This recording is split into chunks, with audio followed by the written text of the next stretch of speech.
ഉടമ്പടിയിലായിരിക്കുന്ന എല്ലാ ജീവിതങ്ങൾക്കും അത്യന്താപേക്ഷിതമായ ഒരു വരമാണ് ആത്മശക്തിയുടെ വരം. മനസ്സിലായില്ലേ? ഇത് നമ്മൾ ഫോക്കസ് ചെയ്യേണ്ട, അഡ്രസ്സ് ചെയ്യേണ്ട ഒരു സബ്ജക്റ്റാണ്.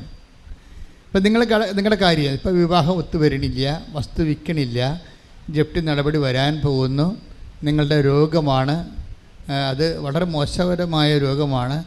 പക്ഷേ ഇത് സൗഖ്യപ്പെടുന്നവരെ, അല്ലെങ്കിൽ ആ വസ്തു വിൽക്കുന്നവരെ, അല്ലെങ്കിൽ ആ ജോലി ലഭിക്കുന്നവരെ ഒരു സമയമുണ്ടല്ലോ. ചിലപ്പോൾ 10 മിനിറ്റ് ആകാം, 10 ദിവസമാകാം,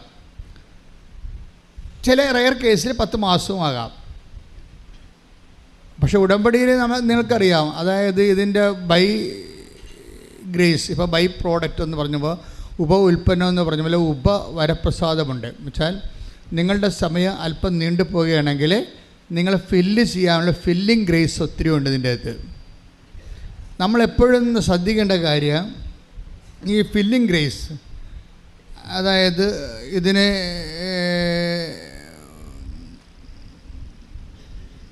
നമ്മൾ കൃഷിക്കാരൊക്കെ ഇടവിള എന്ന് പറയുന്ന പോലെ നമ്മളുടെ ഉടമ്പടി വിഷയം നിറവേറുന്ന സമയം വരെ നമ്മളെ നിലനിർത്തുന്ന ചില കൃപകളുണ്ട്. അതാണ് ഫില്ലിംഗ് ഗ്രേസ് എന്ന് പറയുന്നത്.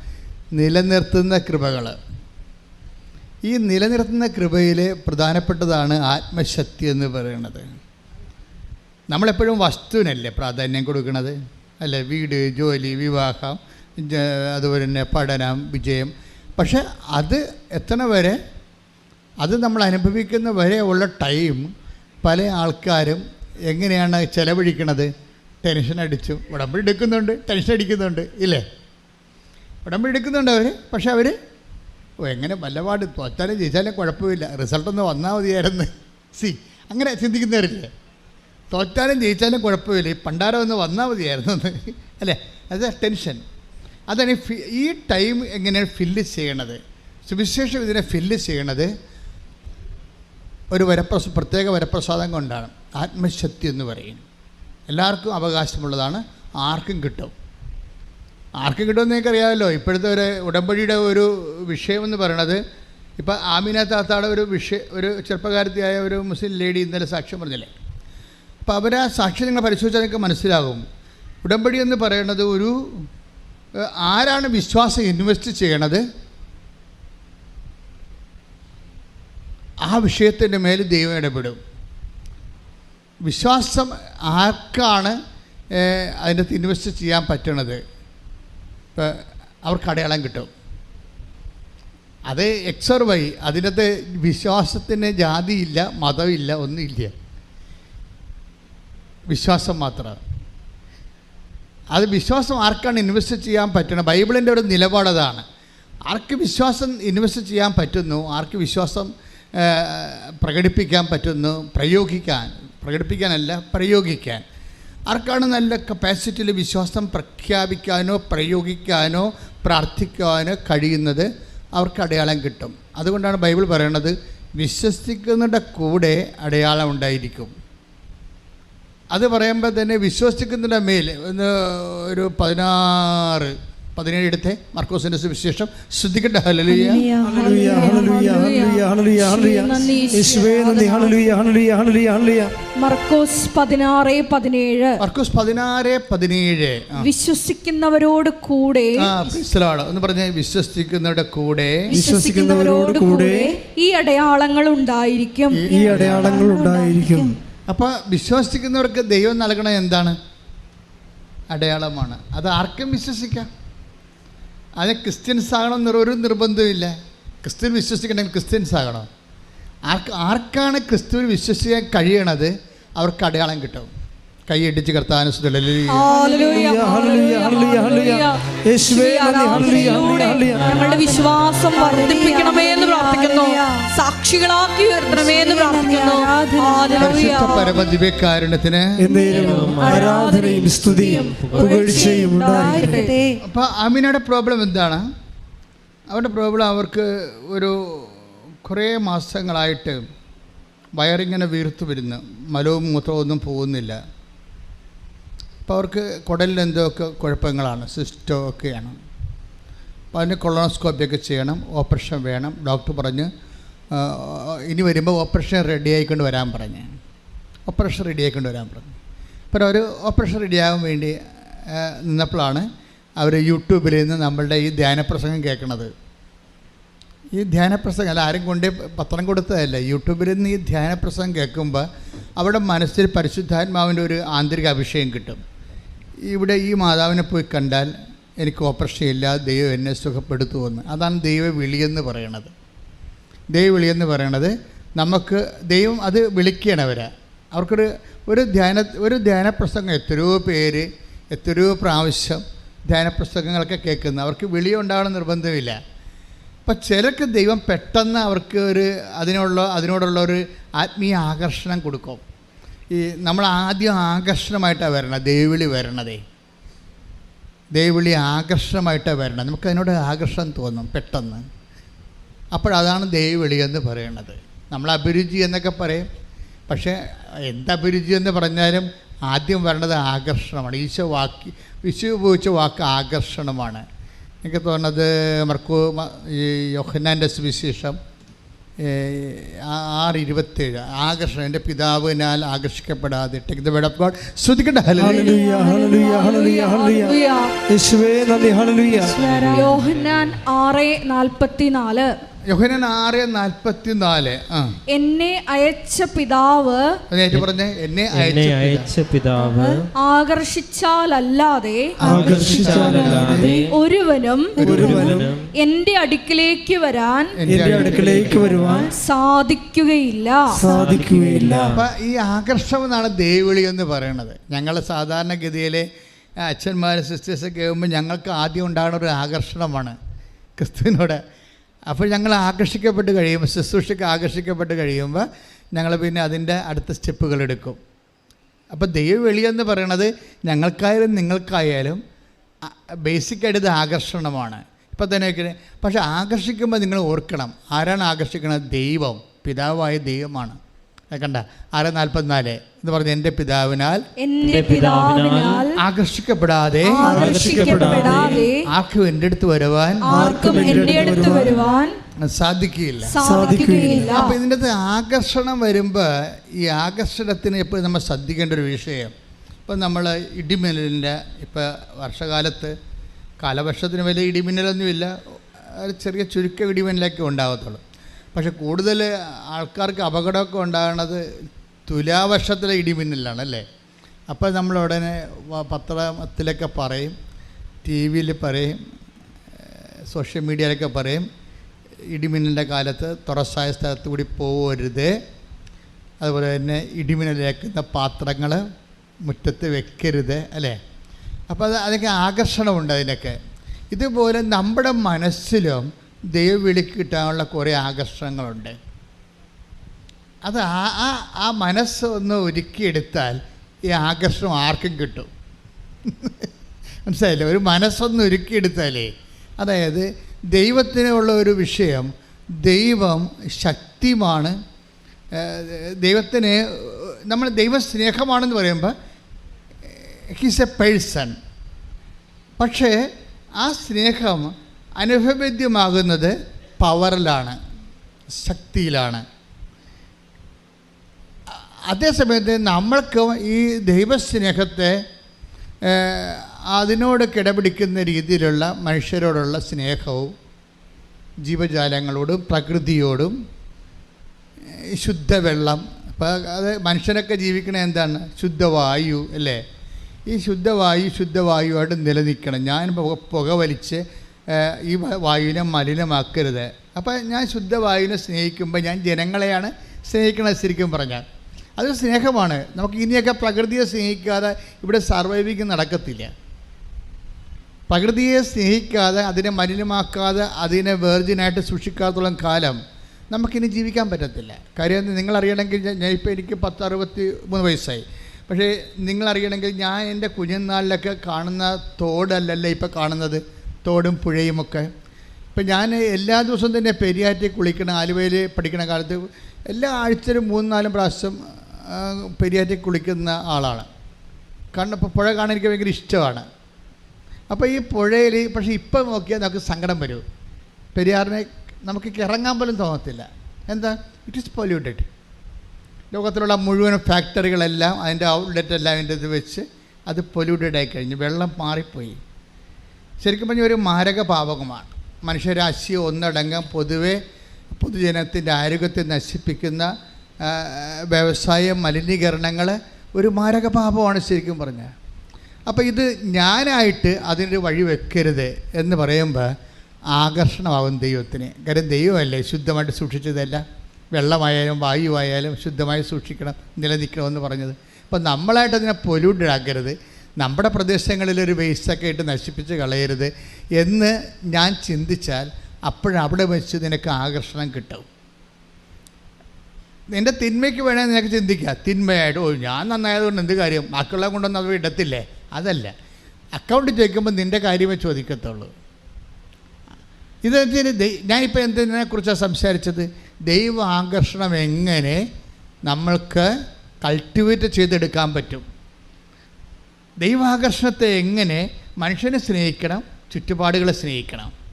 ചുറ്റുപാടുകളിലെല്ലാം ഉണ്ട് കേട്ടോ, മൃഗങ്ങളുണ്ട്, ജീവജാലങ്ങളുണ്ട്, എല്ലാം ഉണ്ട്.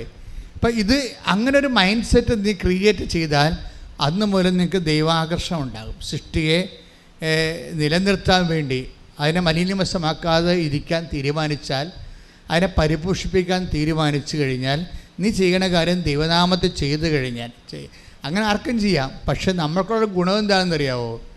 നമ്മളത് ദൈവനാമത്തിൽ ചെയ്യുമ്പോഴാണ് ഇത് ഗ്രേസായിട്ട് മാറണത്.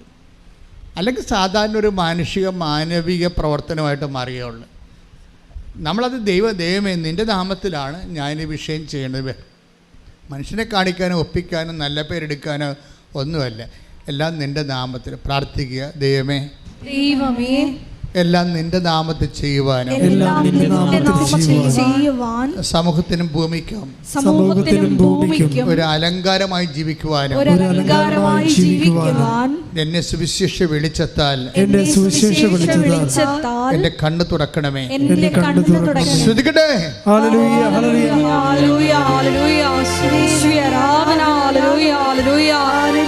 പ്രകൃതിയെ സംരക്ഷിച്ച് അത് അടുത്ത തലമുറയ്ക്ക് കൈമാറുവാൻ ഈ ആരാധനയിലൂടെ ഞങ്ങൾ ഓരോരുത്തരെയും അഭിഷേകം ചെയ്യണമേ.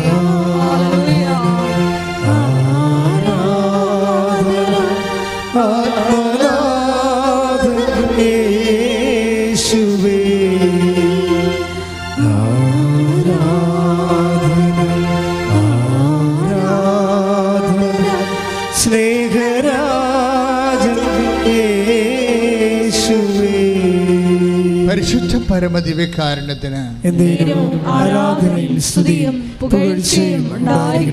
ഉടമ്പടിയുടെ ഒരു അറ്റ്മോസ്ഫിയർ അല്ലെങ്കിൽ ദൈവാകർഷണത്തിൻ്റെ ഒരു പശ്ചാത്തലം ക്രിയേറ്റ് ചെയ്തെടുക്കണം.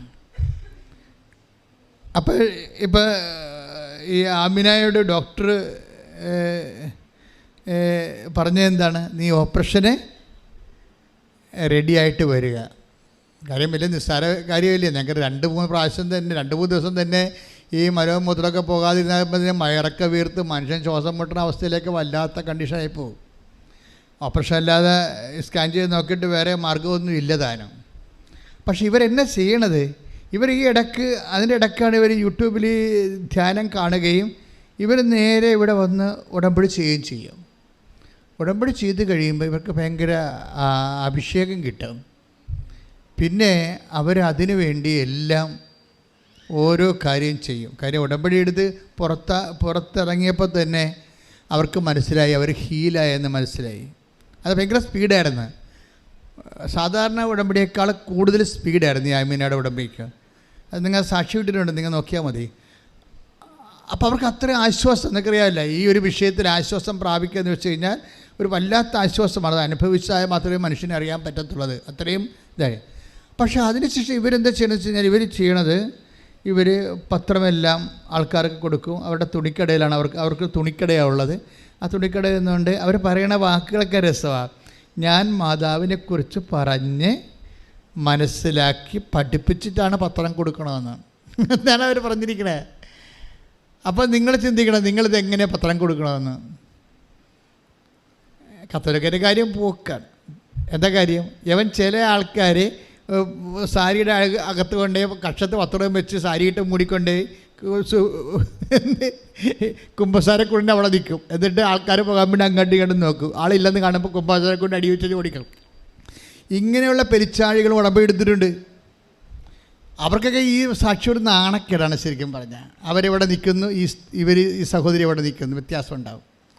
ഇതിൻ്റെ അകത്ത് വിഷയം എന്നത് അതായത് അവർ ഉടമ്പടി അവർ ഓപ്പറേഷന് വേണ്ടി ഒരുങ്ങുകയാണ്. അതാണ് സംഭവം. ഡോക്ടർ പറഞ്ഞത് എന്താണ്? ഓപ്പറേഷന് വേണ്ടി ഒരുങ്ങിയിട്ട് വരാൻ പറയും. ഇവർ ഓപ്പറേഷന് വേണ്ടി ഒരുങ്ങുക. അവരൊരുങ്ങേണ്ട രീതി ഇതാണെന്നേ ഉള്ളൂ. അവർ പറയും എൻ്റെ കടയിലൊക്കെ പാവപ്പെട്ടവർ വരും തുണിയൊക്കെ എടുക്കാൻ. അപ്പോൾ ഞാൻ തുണിയൊക്കെ അവർക്ക് ഫ്രീ ആയിട്ട് കൊടുക്കും. അപ്പോൾ എന്ത് സുന്ദരമായിട്ടാണ് ആ കാരുണ്യപ്രവൃത്തി ചെയ്യണത്, എന്ത് സുന്ദരമായിട്ടാണ് കാരുണ്യപ്രവൃത്തി ചെയ്യണത്. ഉടമ്പടി ഒരു ജീവിതത്തെ അങ്ങോട്ട് മാറ്റുകയാണ്. മനുഷ്യ നന്മയ്ക്കായിട്ട് പ്രത്യേകം അഭിഷേകം ചെയ്യണം. കൈയിട്ടിച്ച് കർത്താൻ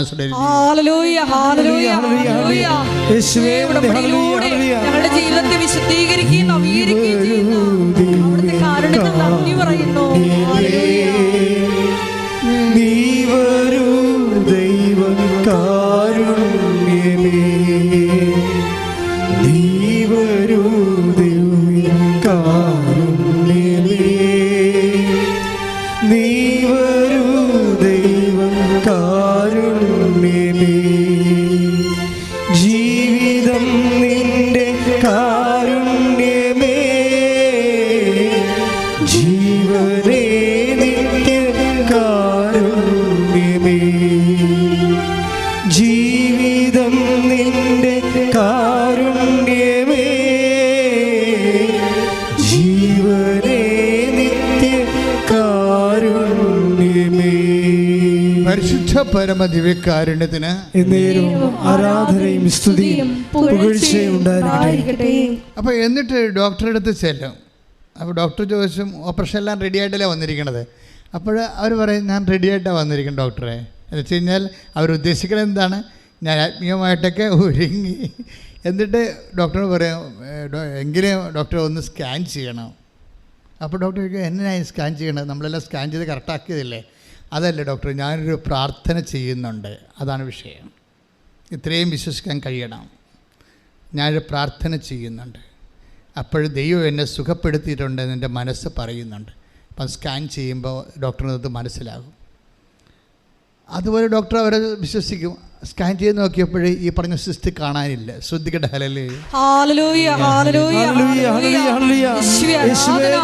വിശ്വസിക്കുന്നവരോട് കൂടെ ആളുകൾ പ്രവർത്തിക്കുന്ന അവിടുത്തെ സാന്നിധ്യത്തിന് നന്ദി പറയുന്നു. ഹല്ലേലൂയ.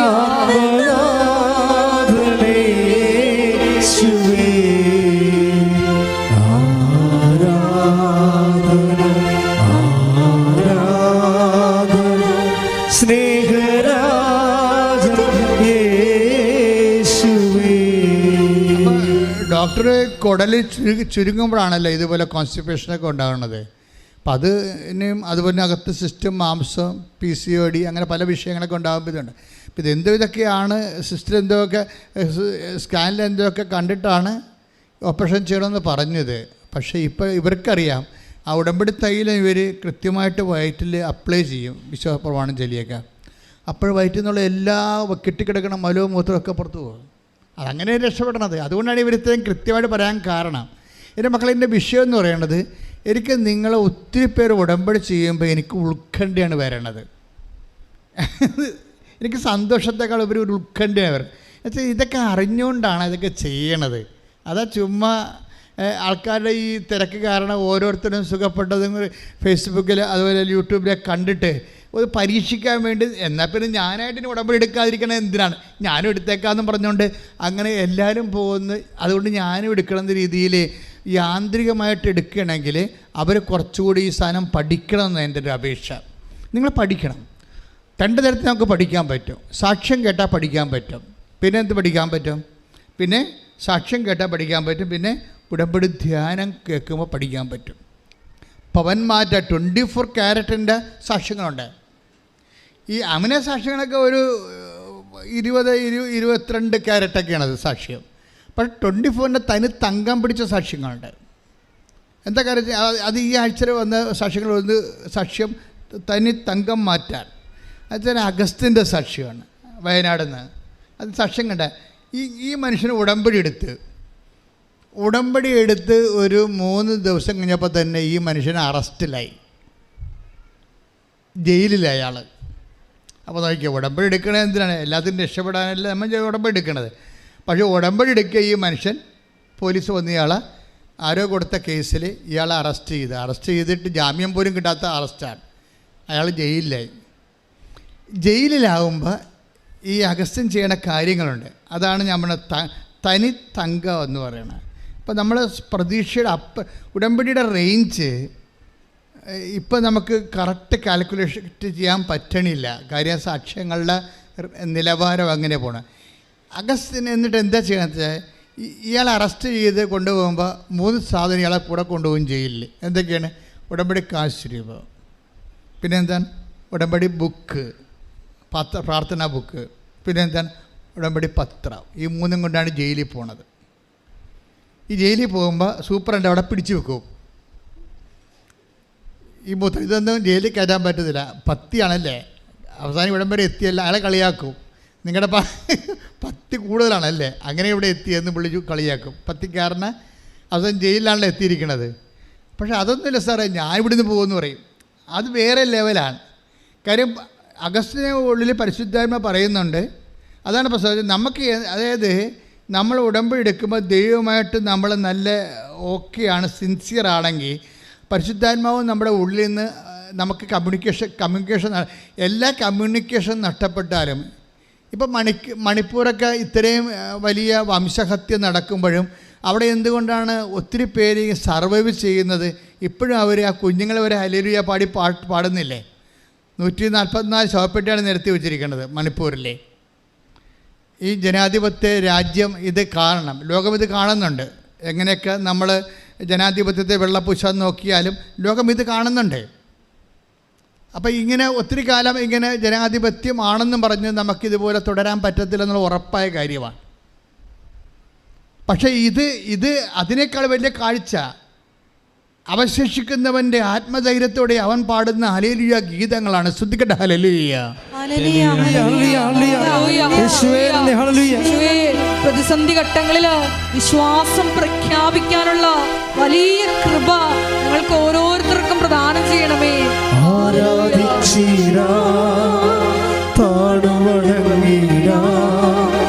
ആശ്രയിച്ചിടാ ദിവ്യകാരുണ്യത്തെ,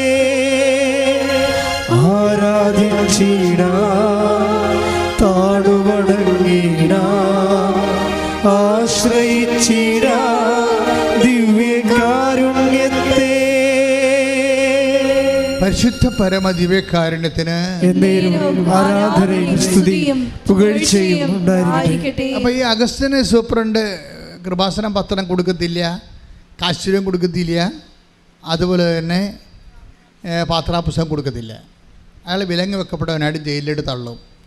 ജയിലിൽ തള്ളുമ്പോൾ അദ്ദേഹം അവിടെ നിന്നുകൊണ്ട് എല്ലാ സമയത്തും അറിയാവുന്ന ഉടമ്പടി പ്രാർത്ഥന ജപമാല മനസ്സിലുണ്ട്, അതുകൊണ്ട് ജപമാല പ്രാർത്ഥിക്കും. അപ്പോൾ കുറേ ഒരു ക്രിസ്ത്യൻ തടവുകാരനുണ്ട്, ബാക്കിയെല്ലാം മുസ്ലിംസാണ് ഈ ജയിലിൽ.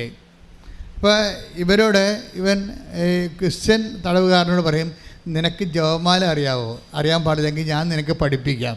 ജയിലിലാണ്. ഉടമ്പടി എടുത്തത് വേറെ വിഷയമാണ്. കർത്താവിനെ വിളിച്ചിരിക്കുന്നത് ജയിലിലെ വചനപ്രഘോഷണത്തിലാണ്. ഇതാ വിഷയം. അതവനത് മനസ്സിലാകുന്നുണ്ടത്. അതുകൊണ്ട് ജയിലിൽ ചെന്നിട്ട് സഹ തടവുകാരെ ജപമാല പഠിപ്പിക്കുകയാണ്. എന്നാ വിശ്വാസമാണ് നിങ്ങളെ? എനിക്ക് ഉടമ്പടി എടുത്ത് 90 ദിവസമായി, എന്നിട്ട് മകളെ പറ്റില്ലെന്നും പറഞ്ഞ് നടക്കുന്ന അമ്മമാരില്ലേ, ഇത് കേൾക്കണം. എന്നിട്ട് മോന്തം കയറ്റി നടക്കണവരില്ലേ, ഈ സാക്ഷ്യം കേൾക്കണം. നിങ്ങൾക്ക് വേണ്ടിയുള്ളതാണ് ഈ സാക്ഷ്യം. നിങ്ങൾ നിങ്ങളുടെ വയറ്റിപ്പഴപ്പിന് വേണ്ടി മാത്രം ഉടമ്പടി എടുക്കുകയാണ്. ദൈവത്തിനെ നിങ്ങൾ മാർജിനലൈസ് ചെയ്യുന്നു. ദൈവത്തെ മാറ്റി നിർത്തിക്കൊണ്ട് നിങ്ങളുടെ കാര്യം മാത്രം നടന്നാൽ മതി എന്ന് ചിന്തിക്കുന്നവർക്ക് ഈ ജന്മത്തെ കാര്യം നടക്കത്തില്ല. ശ്രദ്ധിക്കട്ടെ, ഹല്ലേലൂയ.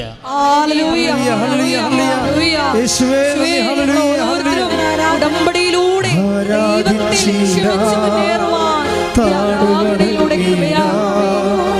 ആശ്രയിച്ചിടാ ദിവ്യകാരുണ്യത്തെ, ആരാധിച്ചിടാ താണുവണങ്ങിടാ, ആശ്രയിച്ചിടാ ദിവ്യകാരുണ്യത്തെ. അപ്പോൾ അഗസ്ത്യൻ ഒരു പ്രാർത്ഥന കർത്താവിനോട് ഉടമ്പടി ഇല്ലാത്തൊരു പ്രാർത്ഥന പ്രാർത്ഥിക്കും. എന്താ പ്രാർത്ഥന? കർത്താവെ, നിന്നെ ഞാൻ വിളിച്ചപേക്ഷിക്കുകയാണ്. നിന്നെ വിളിച്ചപേക്ഷിച്ചതിനാണ് എന്നെ ആക്ഷേപിച്ചത്. എന്നെ ആക്ഷേപിച്ചതിൻ്റെ സൂപ്രണ്ടിൻ്റെ മുമ്പിൽ കൂടി നീ ആരാണെന്ന് പ്രഘോഷിച്ചുകൊണ്ട് എനിക്ക് തിരിച്ചു പോകണം. അതാണ് അവൻ്റെ പ്രാർത്ഥന. അപ്പോഴും പ്രാർത്ഥിക്കുന്നത് എന്താണ്? ദൈവനാമം മഹത്വപ്പെടണമെന്നാണ് പ്രാർത്ഥിക്കുന്നത്. മനസ്സിലായില്ല? എൻ്റെ പിന്നിൽ എന്താണ്? അതൊരു പ്രതികാരമൊന്നുമല്ല. ദൈവനാമം മഹത്വപ്പെടണം. എൻ്റെ ദൈവവേദലേ, ഈ അടയാളങ്ങൾ പോലും എന്തിനുള്ളതാണ്? നിങ്ങൾക്ക് ഉടമ്പടിയുടെ ഏറ്റവും ഷോർട്ട് കട്ട് എന്താണെന്നറിയാമോ? നിങ്ങൾ നിങ്ങളുടെ വിഷയങ്ങളുടെ മേലെല്ലാം ദൈവനാമം മഹത്വപ്പെടണമെന്ന് പ്രാർത്ഥിച്ചാൽ മതി.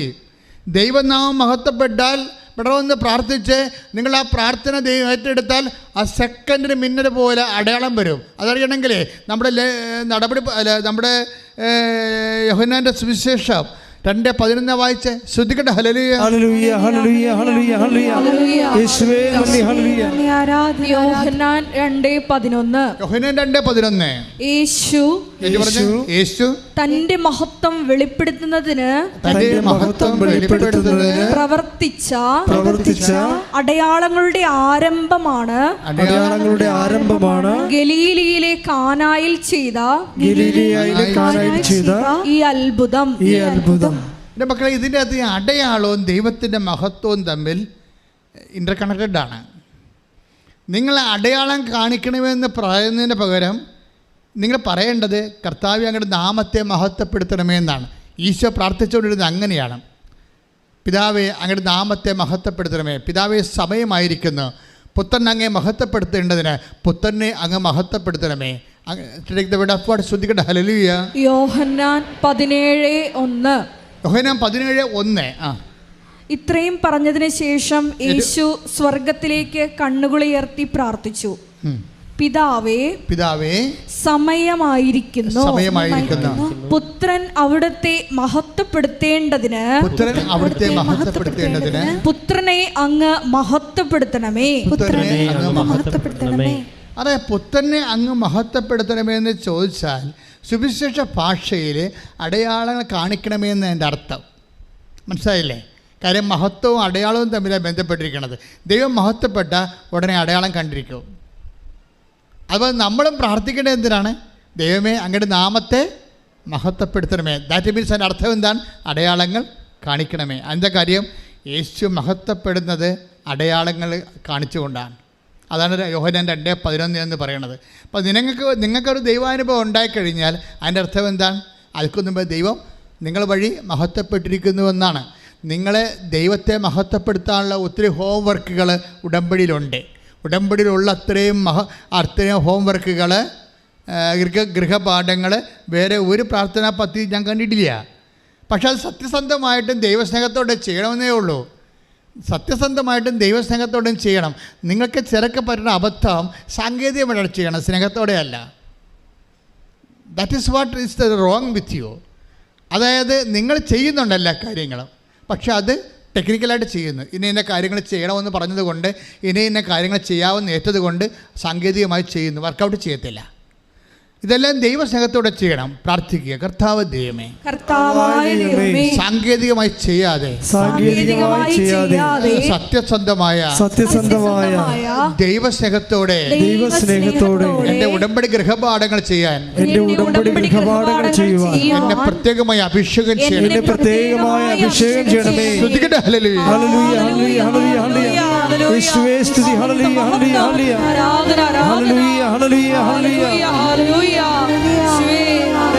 ആരാധിച്ചിടാ താടുവണങ്ങിടാ ആശ്രയിച്ചിടാ ദിവ്യകാരുണ്യത്തെ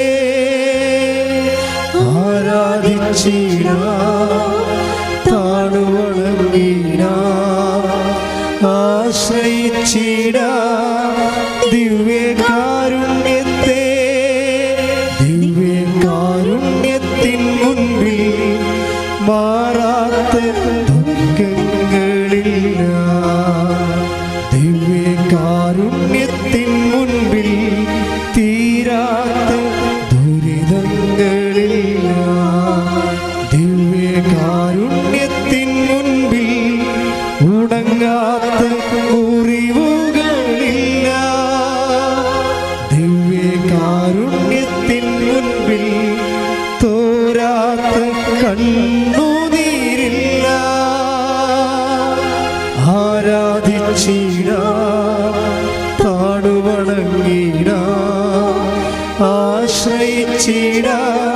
ദിവ്യകാരുണ്യത്തെ ഉറക്കെ പാടാം. ആരാധിച്ചിടാം, താണുവണങ്ങിടാം, ആശ്രയിച്ചിടാം ദിവ്യകാരുണ്യത്തെ. ദിവ്യകാരുണ്യത്തിൻ മുൻപിൽ മാറാത്ത ദുഃഖങ്ങളില്ല. പരിശുദ്ധ പരമ ദിവ്യകാരുണ്യത്തിന് ആരാധനയും സ്തുതിയും പുകഴ്ചയും ഉണ്ടായിരിക്കട്ടെ. എൻ്റെ മക്കളെ, ഈ അടയാളം കാണിക്കുന്നതും അത്ഭുതങ്ങൾ സംഭവിക്കുന്നതും ദൈവമഹത്വവും സാത്താൻ്റെ ഇരിപ്പിടം തകർന്നു പോകുന്നതും എല്ലാം ഇൻ്റർ കണക്റ്റഡ് ആണ്. ഒരേ പ്രബന്ധത്തിൻ്റെ 3 അനുഭവങ്ങളാണ് അടയാളം കാണിക്കണത്. ഇപ്പം നിങ്ങളുടെ എന്താ വിഷയം എന്ന് പറയുന്നത്, നിങ്ങൾ ഇവിടെ ഉടമ്പടി ചെയ്യുമ്പോൾ പറയണത് ഞങ്ങൾക്ക് ജോലി കിട്ടി, വീട് കിട്ടി, അതുപോലെ രോഗങ്ങളും മാറി എന്നൊക്കെയാണ് പറയണത്. പക്ഷേ എന്താ ദൈവത്തെ സംബന്ധിച്ചിടത്തോളം അത് അങ്ങനെയല്ല. അത് ദൈവത്തെ സംബന്ധിച്ചിടത്തോളം അടയാളമാണ്. അടയാളത്തിൽ ലക്ഷ്യം എന്താണ്? അടയാളം സംഭവിക്കണം എപ്പോഴും യേശുവിൻ്റെ നാമത്തിലാണ്. അടയാളം അതായത് take the word of God 10:17 ലൂക്കാന്റെ സുവിശേഷം. ശ്രദ്ധിക്കട്ടെ. Hallelujah hallelujah hallelujah. ലൂക്ക 10:17. 72 പേരും സന്തോഷത്തോടെ തിരിച്ചു വന്ന് പറഞ്ഞു, കർത്താവേ, നിന്റെ നാമത്തിൽ പിശാചുക്കൾ പോലും ഞങ്ങൾക്ക് കീഴ്പ്പെടുന്നു. അപ്പോൾ തിന്മയുടെ ശക്തികളെ ക്രിസ്തുനാമത്തിന് കീഴ്പ്പെടുമ്പോഴാണ് അടയാളങ്ങൾ കണ്ടു തുടങ്ങുന്നത്.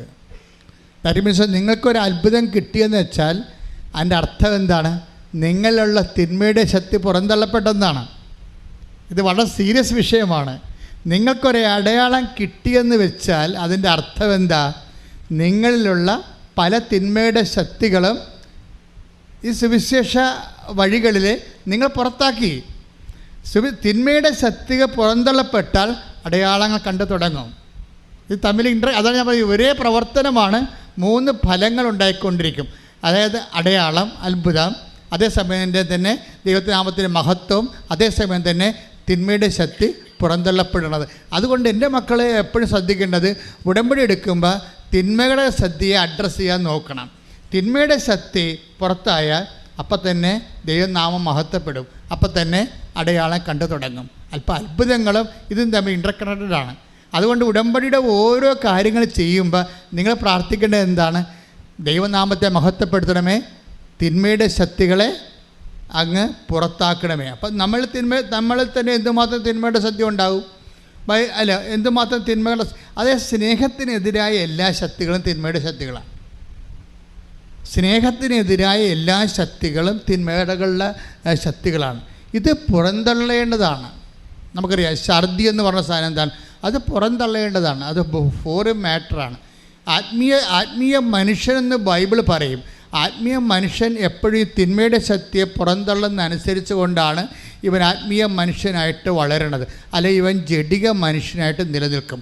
ആത്മീയ മനുഷ്യനെക്കുറിച്ച് സെന്റ് പോൾ പറയുന്നുണ്ട്. ശ്രദ്ധിക്കട്ടെ. ഹല്ലേലൂയ.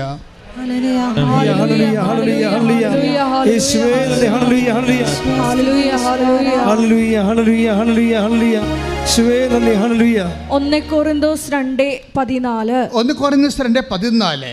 ലൗകിക മനുഷ്യന് ദൈവാത്മാവിന്റെ ദാനങ്ങൾ ഭോഷത്വമാകയാൽ അവനത് സ്വീകരിക്കുന്നില്ല. ഈ ദാനങ്ങൾ ആത്മീയമായി വിവേചിക്കപ്പെടേണ്ടവയാകയാൽ അവ ഗ്രഹിക്കാനും അവന് സാധിക്കുന്നില്ല.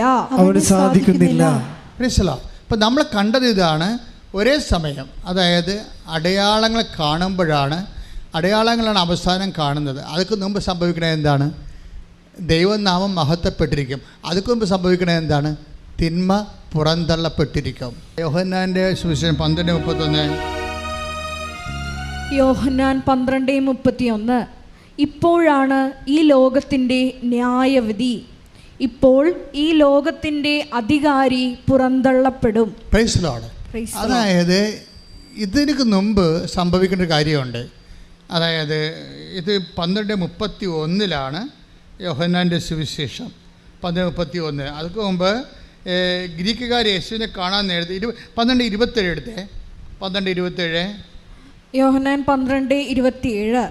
ഇപ്പോൾ എൻ്റെ ആത്മാവ് അസ്വസ്ഥമായിരിക്കുന്നു. ഞാൻ എന്ത് പറയേണ്ടു?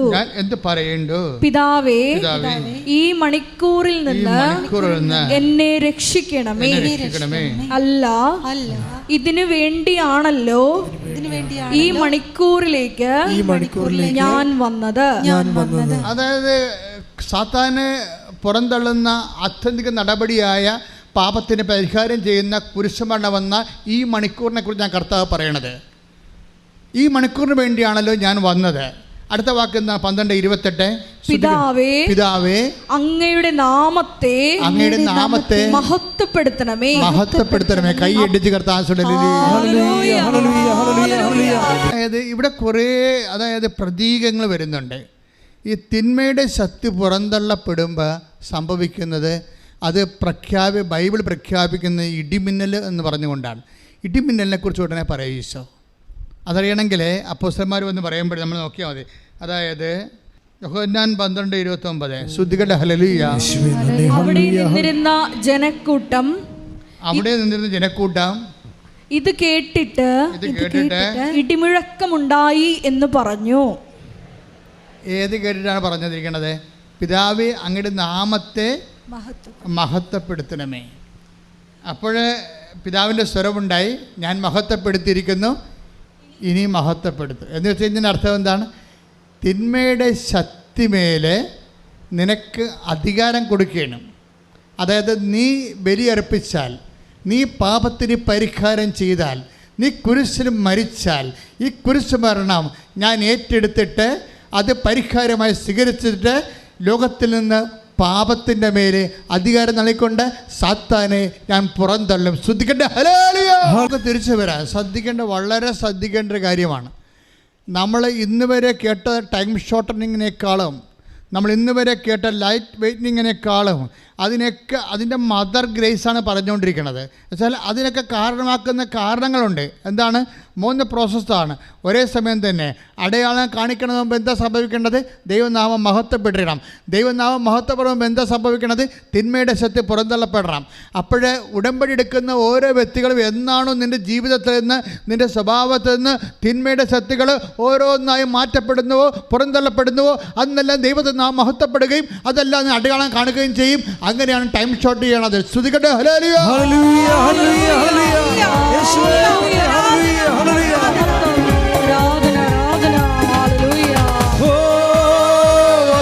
അഭിഷേകമേ, അഭിഷേകമേ, കാറ്റായി വീശണമേ, കാറ്റായി വീശണമേ. അഭിഷേകമേ,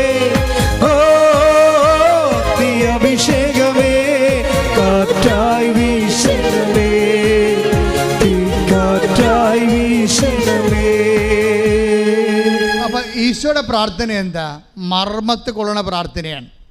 നമ്മുടെ പ്രാർത്ഥന എന്തായിരിക്കണം? മർമ്മത്ത് കൊള്ളണം. നാം മർമ്മത്ത് കൊള്ളണില്ലല്ല, അവിടെ ഇവിടെ അടിക്കല്ലേ. മർമ്മത്ത് കൊള്ളണ പ്രാർത്ഥന എന്താ ഈശോ പ്രാർത്ഥിച്ചിരിക്കണം നോക്കിയേ എന്ന് നമ്മൾ കണ്ടതല്ലേ? പിതാവേ, 28 എടുത്ത് 12:28 യോഹന്നാൻ. പിതാവേ, അങ്ങയുടെ നാമത്തെ മഹത്വപ്പെടുത്തണമേ. Very simple. ഈ സാധനത്തിന് എലാബറേറ്റ് ഫോമാണ് സ്വർഗസ്ഥനായ പിതാവ്. മനസ്സിലായില്ലേ? ഇത് അങ്ങയുടെ നാമത്തെ മഹത്വപ്പെടുത്തേ ഉള്ളൂ സംഭവം. ഈ സംഭവത്തിൻ്റെ എലാബറേറ്റ് ഫോമാണ് അവർ ഫാദർ ഇൻ ഹെവൻ. സ്വർഗസ്ഥനായ ഞങ്ങളുടെ പിതാവേ, അങ്ങയുടെ നാമം പൂജിതമാകണമേ, അങ്ങയുടെ രാജ്യം വരണമേ, അങ്ങയുടെ തിരുമനസ്സ് സ്വർഗത്തിലെ പോലെ ഭൂമിയിലുമാകണമേ. ആ സാധനത്തെ എലാബറേറ്റ് ഫോം. അപ്പോൾ നിങ്ങൾ ഓർക്കണം, ഇതൊരു ഭൂതോച്ചാടന, തിന്മയുടെ ശക്തികളെ ആട്ടിപ്പുറത്താക്കുന്ന, വ്യക്തിയെ വിശുദ്ധീകരിക്കുന്ന, ദൈവത്തെ മഹത്വപ്പെടുത്തുന്ന, അടയാളം കാണിക്കുന്ന പ്രാർത്ഥനയാണ്. കൈയിട്ടിച്ച് കർത്താവ്. ഈ തിന്മയെ ഉപേക്ഷിക്കുമ്പോൾ, സാത്താൻ പുറന്തള്ളപ്പെടുമ്പോൾ, ദൈവം മഹത്വപ്പെടുമ്പോൾ, തിന്മയെ ഉപേക്ഷിക്കുമ്പോൾ, ദൈവം മഹത്വപ്പെടുമ്പോൾ അതിൻ്റെ പരിണത ഫലം എന്താണ്? അതാണ് യോഹന്നാന്റെ സുവിശേഷം 31. യോഹന്നാൻ 12:31. യോഹന്നാൻ 12:31. ഇപ്പോഴാണ് ഈ ലോകത്തിന്റെ ന്യായവിധി. Praise the Lord. ഏറ്റു പറഞ്ഞേ, ഇപ്പോഴാണ് ഈ ലോകത്തിന്റെ ന്യായവിധി. ഇപ്പോൾ ഈ ലോകത്തിന്റെ അധികാരി പുറന്തള്ളപ്പെടും. Praise the Lord. ഇത് വല്ലാത്തൊരു പറച്ചിലാണ്. കർത്താവ് പണ്ട് പറഞ്ഞിട്ടുണ്ട് 14:17. Take the word of God. Yohannan 14:17. ഈ സത്യാത്മാവിനെ സ്വീകരിക്കാൻ പറഞ്ഞ ഈ സത്യാത്മാവിനെ സ്വീകരിക്കാൻ ലോകത്തിന് പറ്റത്തില്ല. ഏത് ലോകത്തിന്? ആഫ്രിക്കയ്ക്ക്, അമേരിക്കയ്ക്ക്? അതൊന്നുമല്ല, നമ്മളിലുള്ള ലോകാരൂപിക്ക്. മനസ്സിലായില്ലേ? 8:14 എടുത്ത് ശ്രുതികട hallelujah hallelujah hallelujah hallelujah hallelujah. Roma 8:14. ദൈവാത്മാവിനാൽ നയിക്കപ്പെടുന്നവരെല്ലാം ദൈവാത്മാവിനാൽ നയിക്കപ്പെടുന്നവരെല്ലാം ദൈവത്തിന്റെ പുത്രന്മാരാണ്. ക്ലിയർ ആയല്ലേ? എന്താ പറഞ്ഞിരിക്കുന്ന വചനം?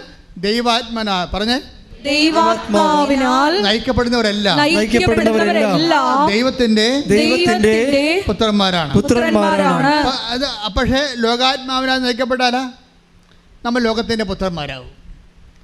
നമ്മൾ ലോകത്തിന്റെ ആത്മാവിനാലാണ് നയിക്കപ്പെടുമെന്ന് വിചാരിച്ചോ, അപ്പോൾ ആരായി നമ്മൾ മാറും? നമ്മൾ ലോകത്തിന്റെ പുത്രന്മാരാകും. അത് ഷാഡോ വേർഡ് തിരിച്ചിടുമ്പോൾ അങ്ങനെയാണ് വരണത്. ലോകത്തിന്റെ പുത്രന്മാരാണ്. ആരാണ് ഈ ലോകത്തിന്റെ പുത്രന്മാരിൽ നിന്ന്? ഈ ലോകം പുറന്തള്ളപ്പെടണം. അതാണ് ഈശോ പറഞ്ഞിരിക്കുന്നത്. തിന്മയുടെ ശക്തി പുറന്തള്ളപ്പെടുമ്പോൾ ലോകത്തിൻ്റെ അധികാരം നമ്മളിൽ നിന്ന് പുറന്തള്ളപ്പെടണം. ലോകത്തിൻ്റെ അധികാരി, ഇപ്പം ഞാൻ ഉദാഹരണം പറയാം. ലോകത്തിൻ്റെ അധികാരിയെക്കുറിച്ച് പറയാം. ഇപ്പം നിങ്ങൾക്ക് ഞാൻ ഇടയ്ക്ക് പറയുന്ന ഉദാഹരണമാണ്. ഇപ്പം നിങ്ങൾക്ക് നിങ്ങളുടെ വീട്ടിൽ 3 മക്കൾ. ക്ലിയർ അല്ലേ? 3 മക്കൾ. അപ്പം അതിനകത്ത് മൂത്ത മകൻ താമസിക്കുന്ന, അവൻ കല്യാണം കഴിച്ചു.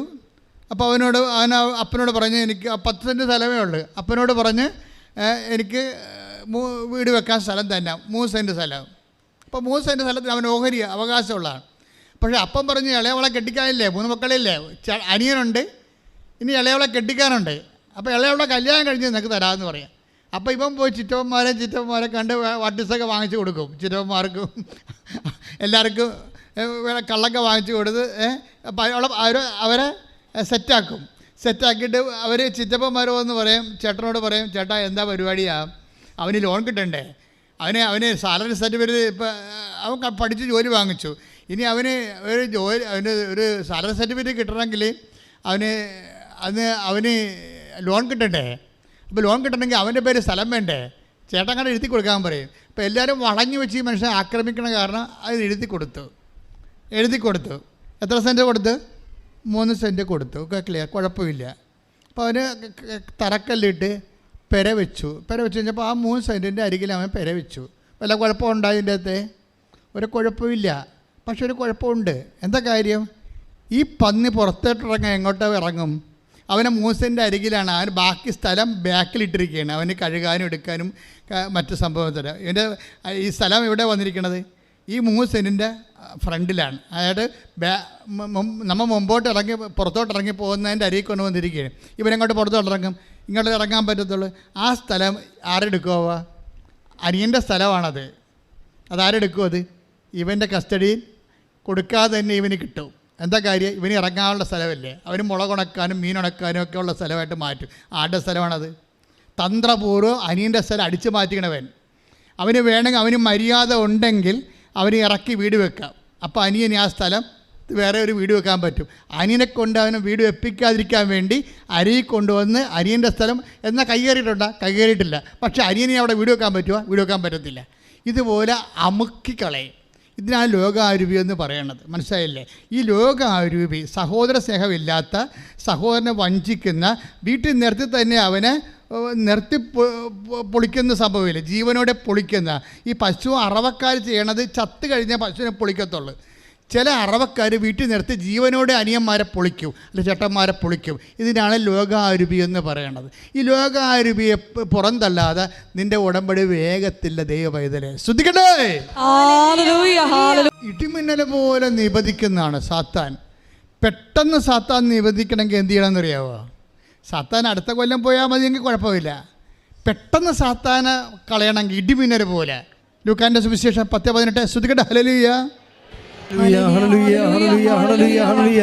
ലൂക്ക 10:18 അവൻ പറഞ്ഞു സാത്താൻ സ്വർഗത്തിൽ നിന്ന് ഇടിമിന്നൽ പോലെ നിബദിക്കുന്നത് ഞാൻ കണ്ടു. അപ്പൊ സാത്താനെ വേണമെങ്കിൽ നാളെയും കളയാം, മറ്റന്നാളും കളയാം, അതുപോലെ തന്നെ അടുത്ത കൊല്ലവും കളയാം. നിങ്ങൾക്ക് ഇഷ്ടമുള്ളപ്പോൾ കളഞ്ഞാൽ മതി. പക്ഷേ ഇടിമിന്നൽ പോലെ കളയണമെന്നുണ്ടെങ്കിൽ എന്ത് ചെയ്യണം? നിങ്ങൾ ചെയ്യണ തിന്മകളെ പുറത്താക്കണത് അതിനൊരു സൂത്രപ്പണിയുണ്ട്. സാത്താനെ പെട്ടെന്ന് കളഞ്ഞ് പെട്ടെന്ന് ഉടമ്പടി അനുഭവമാക്കാൻ ഒരു സൂത്രപ്പണിയുണ്ട്. ഇടിമിന്നൽ എന്ന് പറഞ്ഞാൽ എന്താണ്? ക്ഷണനേരം കൊണ്ടിരുന്നു ഇടിമിന്നൽ പെടയെന്ന് വരും അല്ലേ? ആ സ്വരമല്ല പ്രശ്നം, അതിൻ്റെ സമയമാണ് പ്രശ്നം. ഇടിമിന്നൽ പോലെ പ്രകാശത്തിനേക്കാൾ വേഗത്തിലാണ് ഈ സാധനം വരുന്നത്. അങ്ങനെ ഉടമ്പടി വേഗത്തിലാക്കണമെങ്കിൽ ഒരു സൂത്രപ്പണിയുണ്ട്. എന്താണെന്നറിയാവോ? നിങ്ങൾ ഏത് തിന്മകളാണ് നിങ്ങൾ പുറത്താക്കാൻ ഉദ്ദേശിക്കുന്നത്? മദ്യപാനമോ മദ്യോത്സവമോ ആഭിചാരമോ വ്യഭിചാരമോ ഏത് തിന്മകളാണ് നിങ്ങൾ ചെയ്യാൻ ഉദ്ദേശിക്കുന്നത്? ആ തിന്മകൾക്ക് വേണ്ടി പരിഹാരം ചെയ്ത ക്രിസ്തുവിൻ്റെ നാമത്തിൽ ചെയ്യണം. അതാണ് 10:17. ശ്രദ്ധിക്കട്ടെ.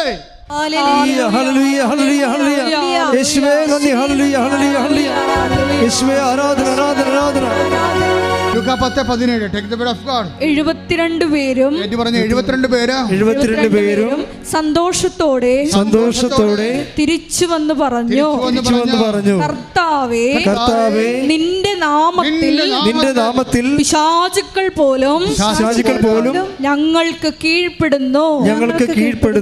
തിന്മകളെ നിങ്ങൾ പുറത്താക്കുമ്പോൾ ഓർക്കുക, അത് ക്രിസ്തുവിൻ്റെ നാമത്തിൽ ചെയ്താൽ സാത്താൻ ഇടിമിന്നൽ പോലെ വീഴും, പെട്ടെന്ന് സ്പീഡാവും. നിങ്ങൾക്ക് വേണേ സഹോദരനല്ലേ, നമ്മുടെ സഹോദരനല്ലേ, നാളെയും കാണേണ്ടവരല്ലേ, നാട്ടുകാരല്ലേ, നാളെയും കാണേണ്ടവരല്ലേ എന്ന് പറയുമ്പോൾ അവൻ്റെ നാമത്തിലാവും. മനസ്സിലായില്ലേ? ഇതിനകത്ത് കളിയുണ്ട്, കളി പഠിക്കണം, അവരെ പറ്റത്തില്ല.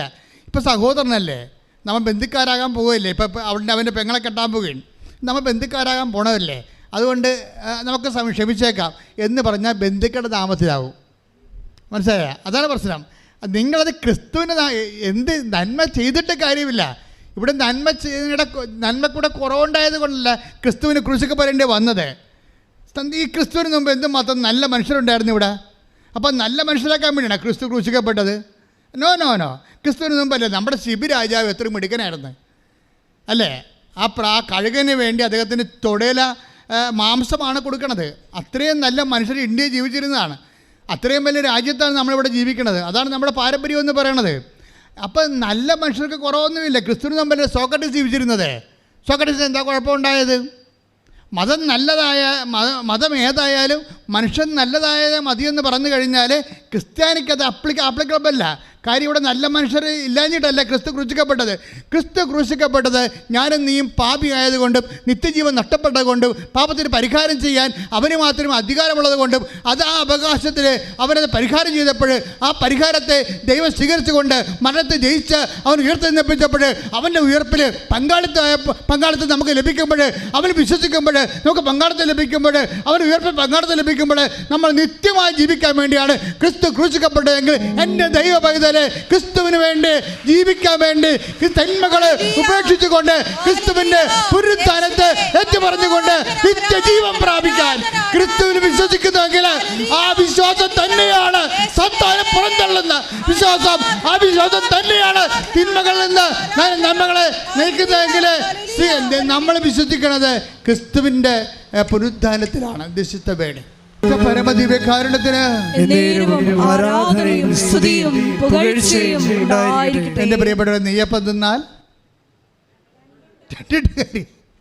അതുപോലെ തന്നെയാണ് ഈ തിന്മകളുടെ ശക്തികളെ നമ്മുടെ ജീവിതത്തിൽ നമ്മൾ പുറന്തള്ളുമ്പോൾ ആരുടെ നാമത്തിൽ? ക്രിസ്തുവിൻ്റെ നാമത്തിൽ. അപ്പോൾ എന്നാ സംഭവിക്കും? ദൈവം മഹത്വപ്പെടും. അപ്പോൾ എന്ത് സംഭവിക്കും? നമുക്ക് അടയാളം കിട്ടും. പക്ഷേ അടയാളം കിട്ടണ ഒരു കാര്യമല്ല, രണ്ട് കാര്യം കൊണ്ട് നടക്കുക. എന്താ സംഭവിക്കണത്? നിങ്ങൾ അടയാളം കണ്ടത് കൊണ്ടല്ല, മറിച്ച് നിങ്ങളുടെ പേരുകൾ, അതായത് 10, 20 ലുക്കാന്റെ സുവിശേഷം. ശ്രദ്ധിക്കട്ടെ. ഹല്ലേലൂയ. യേശുവേ നന്ദി. ഹല്ലേലൂയ. ലൂക്ക 10:20. ലൂക്ക 10:20. എന്നാൽ പിശാചുക്കൾ നിങ്ങൾക്ക് കീഴടങ്ങുന്നു എന്നതിൽ നിങ്ങൾ സന്തോഷിക്കേണ്ട. മറിച്ച് നിങ്ങളുടെ പേരുകൾ സ്വർഗത്തിൽ എഴുതപ്പെട്ടിരിക്കുന്നു എന്നതിൽ സന്തോഷിക്കുകയും.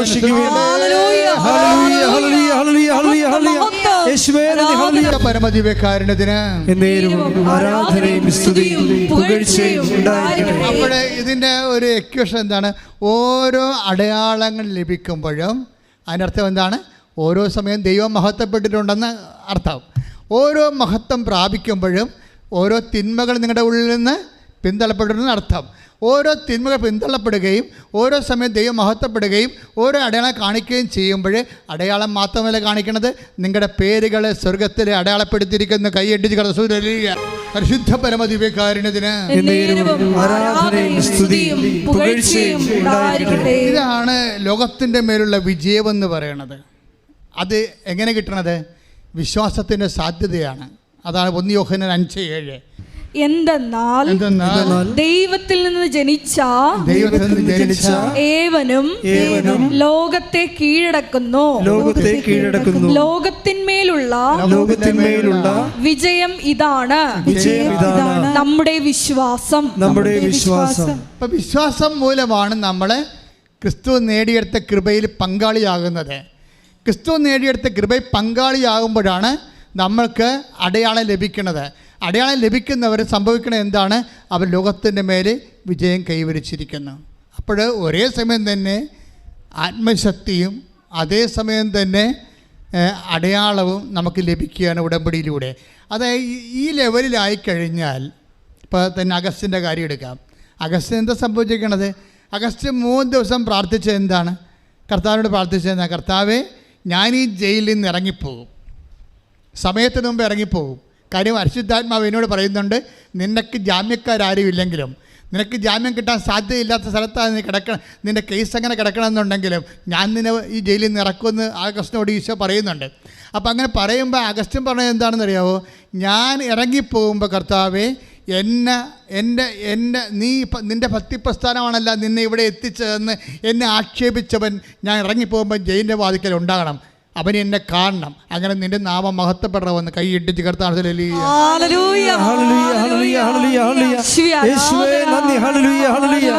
ഇത് പ്രാർത്ഥിച്ച് തീരുമ്പോൾ ഒരു സംഭവം നടക്കും. ഈ ജയിലിൽ 3-ാം ദിവസം എന്താ സംഭവിച്ചതെന്നറിയാവോ? ഈ ജയിൽ വാർഡനെ അവിടുന്ന് ആ വാർഡിൽ നിന്ന് മാറ്റും. എന്ന് വെച്ച് കഴിഞ്ഞാൽ അഗസ്റ്റിനെ വേറെ ഒരു ജയിലിൻ്റെ വാർഡിലേക്ക് കൊണ്ടുപോകും. ട്രാൻസ്ഫർ കിട്ടും, ജയിലിൽ ട്രാൻസ്ഫർ. നിങ്ങളവർക്കും പ്രാർത്ഥിക്കുമ്പോൾ ജയിലിൽ ട്രാൻസ്ഫർ കിട്ടും എന്ത് കാണിക്കാനാണ്? ജയിലിൽ നിന്ന് വേറെ ഒരു ജയിലിലേക്ക്. പക്ഷേ അവിടെ എന്നാ പറ്റുമെന്ന് വെച്ചാൽ അഗസ്റ്റിനെ അറിയുന്ന സ്നേഹം കാണിക്കുന്നൊരു വാർഡനെ കിട്ടും. അപ്പോൾ വാർഡനോട് ഇവൻ പറഞ്ഞ ഇത്രയേ ഉള്ളൂ, സാറേ എനിക്കൊരു ഉപകാരം ചെയ്യണം, മറ്റേ സൂപ്പറുണ്ട് എൻ്റെ ഉടമ്പടി കാശുരം പിടിച്ചു വെച്ചിട്ടുണ്ട്. മറ്റേ സൂപ്പറുണ്ട് എൻ്റെ ഉടമ്പടി കൃപാസനം പത്രം മേടിച്ച് വെച്ചിട്ടുണ്ട്. മറ്റേ സൂപ്പറുണ്ട് എൻ്റെ പ്രാർത്ഥന മേടിച്ച് വെച്ചിട്ടുണ്ട്. ആ പ്രാർത്ഥനാ പുസ്തകം ഇങ്ങനെ തന്നാൽ ഞാനിവിടെ ഓക്കെയാണെന്ന് പറയും. എന്താ കാര്യം? പ്രാർത്ഥനാ പുസ്തകം കിട്ടിയാൽ എനിക്ക് പ്രാർത്ഥിക്കാൻ പറ്റും, പിന്നെ ഇവൻ്റെ ജയിലൊന്നും എനിക്ക് പ്രശ്നമല്ല. എൻ്റെ മക്കളെ, ഇത് വേറെ ഒരു ലെവലാണ് ഈ സംഭവം. ഉടനെ ഈ സൂപ്രണ്ട് പോയി ആ പ്രാർത്ഥനാ പുസ്തകവും കൃപാസനം പത്രവും ഉടമ്പടി കാശുരവും കൊണ്ടുവന്ന് ഇവന് കൊടുക്കും. ഇവൻ ഉടനെ ഇവൻ്റെ സഹതടവുകാരുടെ കൂടെ ഈ സംഭവം പ്രാർത്ഥിക്കുകയും ഈ കൃപാസനം പത്രം വായിച്ച് ഇവരെ വിശദീകരിക്കുന്നതാണ് പുള്ളിയുടെ പരിപാടി. അന്നത് മുഴുവൻ ഇവൻ്റെ കൂടെ ഉള്ള, ഞാൻ നേരത്തെ പറഞ്ഞില്ലേ, മുസ്ലിംസിലാണ്, ഒരു ക്രിസ്ത്യാനിയും കൂടിയുണ്ട്. ഇവർക്കെല്ലാം കൃപാസനം പത്രം വായിച്ച് കൊടുക്കുകയും മനസ്സിലാക്കി കൊടുക്കുകയും ചെയ്യുന്നതാണ് ഇവൻ്റെ പരിപാടി. വേറെ ഒരു ആകുലതയുമില്ല. ബാക്കിയുള്ള ആകുലതയൊക്കെ കർത്താവിനെ ഏൽപ്പിച്ചിരിക്കുകയും ഒരു പ്രശ്നം പുള്ളിക്കില്ല. പക്ഷേ ഇത് കൊടുത്ത് ഇതുമായിട്ട് ജീവിക്കുമ്പോൾ അവർക്കറിയാം കാര്യം. ഈ അവിടെ എല്ലാം എല്ലാ ജയിലറയിലും മറ്റേ ക്യാമറ ഇരിപ്പുണ്ട്. അപ്പോൾ ഇവൻ രാത്രി 2 മണിക്കൊക്കെ മുട്ടയെന്ന് പ്രാർത്ഥിക്കുന്നുണ്ട്. ഇതിൻ്റെ അകത്ത്, ഈ ജയിലിൻ്റെ അകത്ത്. എനിക്ക് ജയിലിൻ്റെ പുറത്തായിരുന്നപ്പോഴേ ഉപവസിക്കാനൊന്നും അധികം പറ്റിയിട്ടില്ല. ഇപ്പം നല്ല സമയമാണ് എനിക്ക് തോന്നിയെന്ന്. ജയിലില്ലേ ഇപ്പോൾ ഉപവസിക്കാന്നല്ല. അപ്പം ചോറും കൊണ്ട് വരുമ്പോൾ പറയും, സാറേ എനിക്കിന്ന് ഉപവാസമാണെന്ന് പറയും. ഒരാൾ വിശ്വാസം ജീവിക്കുന്ന രീതി കണ്ടില്ലേ? ഒരാൾ വിശ്വാസം ജീവിക്കുന്ന രീതിയാണ് നിൽക്കുന്നത്. അപ്പോൾ ആ മനുഷ്യൻ അവിടെ ഉപവസിക്കുകയാണ്, ജയിലിൽ ഉപവസിക്കുകയാണ്. ഉപവസിച്ച് ഒരു ദിവസം അപ്പോഴേ അങ്ങനെ പുള്ളി പ്രാർത്ഥിച്ചും കൃപാസന പത്രം പങ്കുവെച്ചും അങ്ങനെ ജീവിക്കാൻ അതിനകത്ത് പെട്ടെന്ന് അഗസ്റ്റിനോട് പറഞ്ഞു, നീ 7 to 10 ഡേറ്റിൽ നീ ഇറങ്ങിപ്പോകും. ആര്? ആത്മാവ് പറയുകയാണ്. ആത്മാവിനോട് പറയുകയാണ് 7 to 10 ജൂലൈ, ഈ മാസം ജൂലൈ 7-നും 10-നും ഇടയ്ക്ക് നീ ഇറങ്ങിപ്പോകും. അപ്പോൾ അഗസ്റ്റിന് ഒരു വാക്ക് പറഞ്ഞ്, ഞാൻ ഇറങ്ങിപ്പോകണമൊക്കെ ശരി, എനിക്ക് 2:30 ഇറങ്ങണം, അമ്മയെ പ്രത്യക്ഷപ്പെട്ട 2:30 ഈ മനുഷ്യൻ്റെ തലയിൽ പോയിരിക്കുന്ന സംഭവം കണ്ടില്ലേ? അപ്പം നീ 7-നും 10-നും ഇടയ്ക്ക്, ജൂലൈ 7-ാം തീയതിയും 10-ാം തീയതിക്ക് ഇടയ്ക്ക് നീ ഇറങ്ങിപ്പോകുന്ന പരിശുദ്ധാത്മാ അറിവ് കൊടുക്കുമ്പോൾ അഗസ്ത്യൻ പറയും, ഞാൻ ഇറങ്ങിപ്പോകണത് ശരി, പക്ഷേ എനിക്ക് പോകേണ്ടത് 2:30 മണിക്കാണ്, അമ്മ പ്രത്യക്ഷപ്പെട്ട 2:30 മണിക്കാണ്. എൻ്റെ മക്കളെ, ഇന്നത്തെ കാലത്ത് ഈ ഉടമ്പടിയുടെ ഒരു ലെവലിൽ പോകണമെന്ന് വെച്ച് കഴിഞ്ഞാൽ നിങ്ങൾക്കറിയാമല്ലോ, അമ്മയുടെ പ്രത്യക്ഷീകരണത്തിന് വേണ്ടി സ്ഥിരീകരണമായിട്ടാണ് ഉടമ്പടി തന്നിരിക്കുന്നത്. അതുകൊണ്ട് അമ്മ പ്രത്യക്ഷീകരണ പ്രാർത്ഥന ചെല്ലാൻ കാര്യം. ആ പ്രത്യക്ഷീകരണ പ്രാർത്ഥനയും അമ്മയുടെ ഈ നിങ്ങളെ കൃപാസനം പത്രം കൊടുത്തിട്ട് പറയണത് എന്താണ്? അമ്മയുടെ പ്രത്യക്ഷീകരണത്തെക്കുറിച്ചാണ് നിങ്ങൾ പറയേണ്ടത്. അതുകൊണ്ട് ആമിനെ പറയണത്, ഞാൻ വന്ന എല്ലാവരോടും മാതാവിനെക്കുറിച്ചും പ്രത്യക്ഷീകരണത്തെക്കുറിച്ചും പറഞ്ഞ് ബോധ്യപ്പെടുത്തിയിട്ടാണ് ഞാൻ പത്രം കൊടുക്കണമെന്ന് പറയണത്. ഈ മനുഷ്യന്മാരൊക്കെ എന്തെല്ലാം അപകടം പിടിച്ച സ്ഥലങ്ങളിലാണ് കർത്താവിൻ്റെ സുവിശേഷം ചെയ്യണത്. അപ്പോൾ അതുകൊണ്ട് ഇത് കേൾക്കുന്ന എല്ലാവരും എന്തെല്ലാം കേട്ടാലും നിങ്ങൾ പ്രാർത്ഥിക്കേണ്ട ഒരു പ്രാർത്ഥനയുണ്ട്. എന്താണ്? അപ്പാ, ഈശോനെപ്പോലെ ഞാൻ പ്രാർത്ഥിക്കുന്നു, അപ്പാ അങ്ങയുടെ നാമത്തെ മഹത്വപ്പെടുത്തണമേ. അപ്പാ, അമ്മയെപ്പോലെ ഞാൻ പ്രാർത്ഥിക്കുന്നു, ഈശോയുടെ നാമത്തെ മഹത്വപ്പെടുത്തിക്കൊണ്ട് സുവിശേഷമേകാൻ വേണ്ടി എന്നെ അഭിഷേകം ചെയ്യണമേ. അങ്ങനെ നീ പ്രാർത്ഥിച്ചു കഴിയുമ്പോൾ നീ ദൈവത്തിൻ്റെ സ്വന്തമായി മാറും. ദൈവത്തിൻ്റെ സ്വന്തമായി മാറിയ ദൈവ പൈതലായി മാറും. ദൈവ പൈതലായി മാറിയാൽ പിന്നെ എല്ലാം നിനക്ക് അവകാശമായി മാറുകയാണ്. അല്ല, നീ ഇപ്പോൾ വേറൊരു വ്യക്തിയായിട്ട് നിൽക്കുന്നിടത്തോളം കാലം ദൈവത്തിന് നിന്നെ സഹായിക്കുന്നതിന് പരിമിതികളുണ്ട്. പക്ഷെ നീ ദൈവത്തിൻ്റെ സ്വന്തം മകനായി മകളായി മാറിഞ്ഞ മക്കളാണെങ്കിൽ ആരാണെന്ന് അവകാശിക്കട്ടെ. ശ്രദ്ധിക്കട്ടെ. Hallelujah, hallelujah, hallelujah. യേശുവേ നന്ദി, യേശുവേ സ്തുതി. Hallelujah, hallelujah, hallelujah, hallelujah. Roma 8:17 നാം മക്കളെങ്കിൽ അവകാശികളുമാണ് ദൈവത്തിന്റെ അവകാശികളും ക്രിസ്തുവിന്റെ കൂട്ടവകാശികളും. ദൈവത്തിന്റെ നാം മക്കളെങ്കിൽ അവകാശികളാണ്, ദൈവത്തിന്റെ അവകാശികളും ക്രിസ്തുവിന്റെ കൂട്ടവകാശികളും. ക്രിസ്തുവിന്റെ കൂട്ടവകാശം എന്ന് പറയുമ്പോൾ എന്നാ ഉദ്ദേശിക്കുന്നത്? എന്തെന്നാൽ, അതായത് ക്രിസ്തുവിന്റെ കൂട്ടവകാശികൾ എന്ന് പറയുമ്പോഴേ ഉദ്ദേശിക്കുന്നത് അവൻ്റെ കൃപയുടെ കൂട്ടവകാശികൾ എന്നാണ്. മനസ്സിലായില്ലേ? മക്കളെങ്കിൽ അവകാശികളാണ്, ദൈവത്തിൻ്റെ അവകാശികളും പിന്നെ ആരാണ്? ക്രിസ്തുവിൻ്റെ കൂട്ടവകാശികളും. നമുക്ക് 2 ആനുകൂല്യമാണ് ലഭിക്കുന്നത്. പൈതലെന്ന് പറയുമ്പോൾ ഒരേ സമയം തന്നെ ദൈവത്തിൻ്റെ അവകാശികളും, ദൈവത്തെ അവകാശമായി നിലനിൽപ്പിക്കാൻ നിത്യതയാണ് ഉദ്ദേശിക്കുന്നത്. ദൈവത്തിൻ്റെ അവകാശികൾ എന്ന് പറയുമ്പോൾ നിത്യതയാണ് ഉദ്ദേശിക്കുന്നത്. ക്രിസ്തുവിൻ്റെ കൂട്ടവകാശികൾ എന്ന് പറയുമ്പോൾ കൃപയാണ് ഉദ്ദേശിക്കുന്നത്. എന്താ കാര്യം? അവൻ്റെ നാമത്തിൽ വിശ്വസിക്കുന്നവർക്കെല്ലാം പറഞ്ഞേ, അവന്റെ നാമത്തിൽ വിശ്വസിക്കുന്നവർക്കെല്ലാം കൃപയ്ക്ക് മേൽ കൃപ ലഭിച്ചിരിക്കുന്ന, അവന്റെ നാമത്തിൽ വിശ്വസിക്കുന്നവർക്കെല്ലാം കൃപയ്ക്ക് മേൽ കൃപ ലഭിച്ചിരിക്കുന്നു. ഈ ക്രിസ്തുവിന്റെ കൂട്ടവകാശികൾ, take the word of God, ദൈവത്തിന്റെ അവകാശികളും ക്രിസ്തുവിന്റെ കൂട്ടവകാശികളും. അപ്പോഴേ അതെന്താണെന്ന് അച്ഛൻ പറഞ്ഞത്? അത് അവന്റെ നാമത്തിൽ വിശ്വസിക്കുന്നവർക്കെല്ലാം. യോഹന്നാൻ 1:12 തന്നെ സ്വീകരിച്ചവർക്കെല്ലാം, തന്റെ നാമത്തിൽ വിശ്വസിക്കുന്നവർക്കെല്ലാം ദൈവമക്കളാകാൻ അവൻ കഴിവ് നൽകി. നമുക്ക് ദൈവത്തിന്റെ അവകാശികൾ എന്ന് പറയുമ്പോൾ ഒന്ന് ദൈവമക്കളാകാനുള്ള കഴിവാണ്. അത് നമുക്ക് കിട്ടുന്ന അവകാശം നിത്യതയാണ്. പിന്നെ എന്താ? ക്രിസ്തുവിന്റെ കുട്ടവകാശികൾ എന്ന് പറഞ്ഞിരിക്കുമ്പോൾ എന്താ ലഭിക്കണത്? യോഹന്നാൻ 1:16 ലഭിക്കുന്നത്. Take the word of God. ശ്രദ്ധിക്കട്ടെ. ഹല്ലേലൂയ. യോഹന്നാൻ 1:16 അവന്റെ പൂർണ്ണതയിൽ നിന്ന് നാം എല്ലാം കൃപയ്ക്കുമേൽ കൃപ സ്വീകരിച്ചിരിക്കുന്നു. ഗ്രേസ് അപ്പോൺ ഗ്രേസ്, കൃപയ്ക്ക് മേൽ കൃപ. Praise the Lord. കൃപയ്ക്ക് മേൽ കൃപ ലഭിക്കണമെങ്കിൽ എന്ത് ചെയ്യണം? ക്രിസ്തുവിന് കൃപ ലഭിച്ചത് എങ്ങനെയാണ്? ഇതാ ഞാൻ മഹത്വപ്പെടുത്തിയിരിക്കുന്നു, ഇനിയും മഹത്വപ്പെടുത്തുമെന്ന് പറഞ്ഞത് എന്തിനെക്കുറിച്ചാണ്?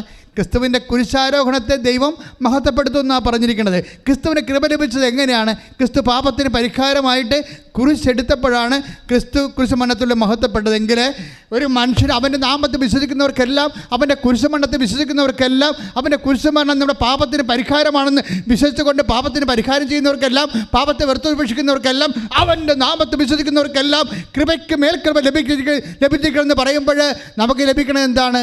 അവൻ്റെ കൂട്ടവകാശം എന്ന് പറയുമ്പോൾ എന്താ നമുക്ക് ലഭിക്കണത്? 8:17 പറയുന്ന റോമായിൽ പറയുന്ന യേശുവിൻ്റെ കൂട്ടവകാശികൾ എന്ന് പറയുമ്പോൾ നമുക്ക് ലഭിക്കണത് എന്താണ്? ഈ കൃപയുടെ കൂട്ടവകാശികളാണ്. നമുക്ക് കൃപയാണ് ലഭിക്കണത്. കൃപ എന്ന് പറയുന്നത് എന്താണ്? ദൈവത്തിൻ്റെ ശക്തിയാണ്. ഇപ്പോൾ അഗസ്റ്റിന് കിട്ടിയിരിക്കുന്നത് എന്താണ്? ദൈവത്തിൻ്റെ ശക്തിയാണ്. അഗസ്റ്റിന് കിട്ടിയിരിക്കുന്നത് എന്താണ്? ഈ ജയിലിൽ കിടന്നുകൊണ്ട് ദൈവത്തെ നാമം വിളിക്കാനുള്ള ആത്മശക്തി ലഭിച്ചിരിക്കുകയാണ്. ഈ ആത്മശക്തിയാണ് ശരിക്കും പറഞ്ഞാൽ നമ്മുടെ അനുഗ്രഹത്തിൻ്റെ മുകളിലുള്ളത്.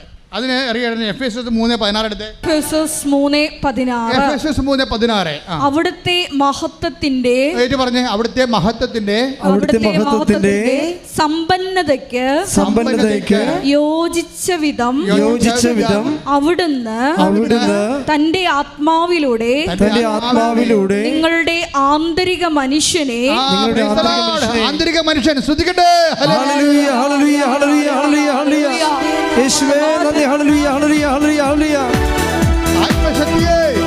ആത്മശക്തിയെ ഇറങ്ങി എന്നിൽ വാ, മഴ പോലെ പെയ്തിറങ്ങി വാ, മഴ പോലെ പെയ്തിറങ്ങി വാ. സ്വർഗീയത്തിയെ ഇറങ്ങി എന്നിൽ വാ, മഴ പോലെ പെയ്തിറങ്ങി വാ, മഴ പോലെ പെയ്തിറങ്ങി വാ. ആരാധനയും സ്തുതിയും പുകഴ്ചയും ഉണ്ടായിരിക്കട്ടെ. ദൈവനാമം മഹത്വപ്പെട്ട് കഴിയുമ്പോൾ നമുക്ക് ലഭിക്കണ എന്താണ്? ആത്മശക്തിയാണ്. എഫേസ്യസ് 3:16-17 അവിടുത്തെ മഹത്വത്തിന്റെ സമ്പന്നതയ്ക്ക് യോജിച്ച വിധം അവിടുന്ന് തന്റെ ആത്മാവിലൂടെ നിങ്ങളുടെ ആന്തരിക മനുഷ്യനെ ശക്തിപ്പെടുത്തണമെന്നും വിശ്വാസം വഴി ക്രിസ്തു നിങ്ങളുടെ ഹൃദയങ്ങളിൽ വസിക്കണമെന്നും നിങ്ങൾ സ്നേഹത്തിൽ വേരുവാകി അടിയുറയ്ക്കണമെന്നും ഞാൻ പ്രാർത്ഥിക്കുന്നു. കണ്ടില്ലേ എവിടെയാ ഇത് പോണെന്ന് നോക്കിയേ? സ്നേഹത്തിൽ വേരിപ്പാകി. നിങ്ങൾ ക്രിസ്തുവിനെ പ്രതി, ക്രിസ്തുവിനുള്ള സ്നേഹത്തെ പ്രതി നിങ്ങളുടെ സഹോദരങ്ങളെയും ഈ ലോകത്തെ തന്നെ സ്നേഹിക്കുന്നതിലൂടെ എന്താ സംഭവിക്കുന്നത്? ആത്മശക്തിയുടെ അഭിഷേകം ലഭിക്കുകയാണ്. അതുകൊണ്ടാണ് 1 കൊറിന്തോസ് the word of God സ്നേഹം എല്ലാത്തിനും അതിജീവിക്കുന്ന. സ്തുതിക്കട്ടെ. ഹല്ലേലൂയ. 1 കൊറിന്തോസ് 13:7 സ്നേഹം സകലതും സഹിക്കുന്നു, സ്നേഹം സകലതും സഹിക്കുന്നു, സകലതും വിശ്വസിക്കുന്നു, സകലതും പ്രത്യാശിക്കുന്നു, സകലത്തെയും അതിജീവിക്കുന്നു.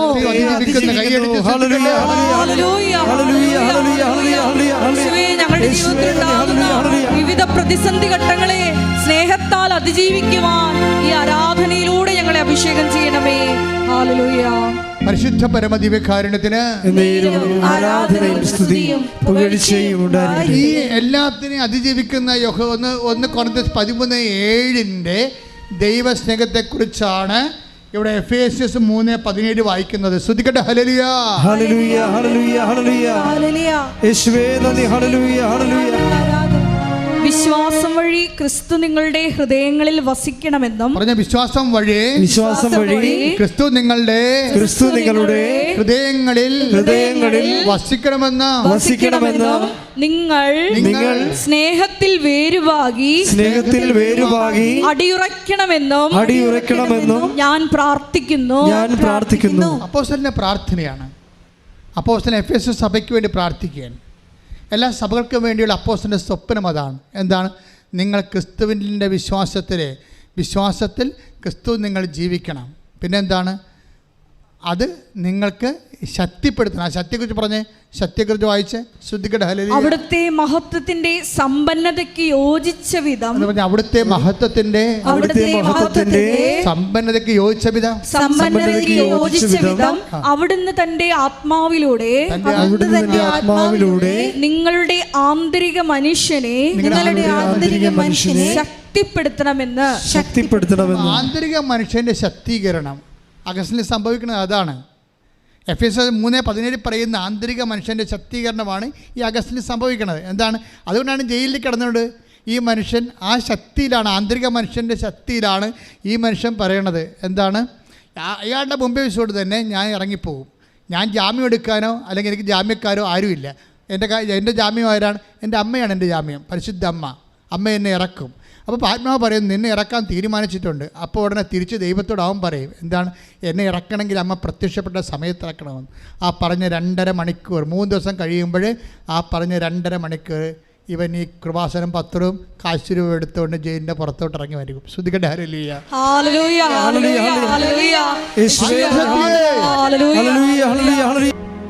അച്ഛൻ ഓരോ രോഗം ഈശോ കാണിച്ചു തരുന്ന അനുസരിച്ച് കൊണ്ടും മനസ്സിൽ എന്നെ തോന്നിപ്പിക്കുന്ന അനുസരിച്ച് കൊണ്ടും പ്രാർത്ഥിക്കും.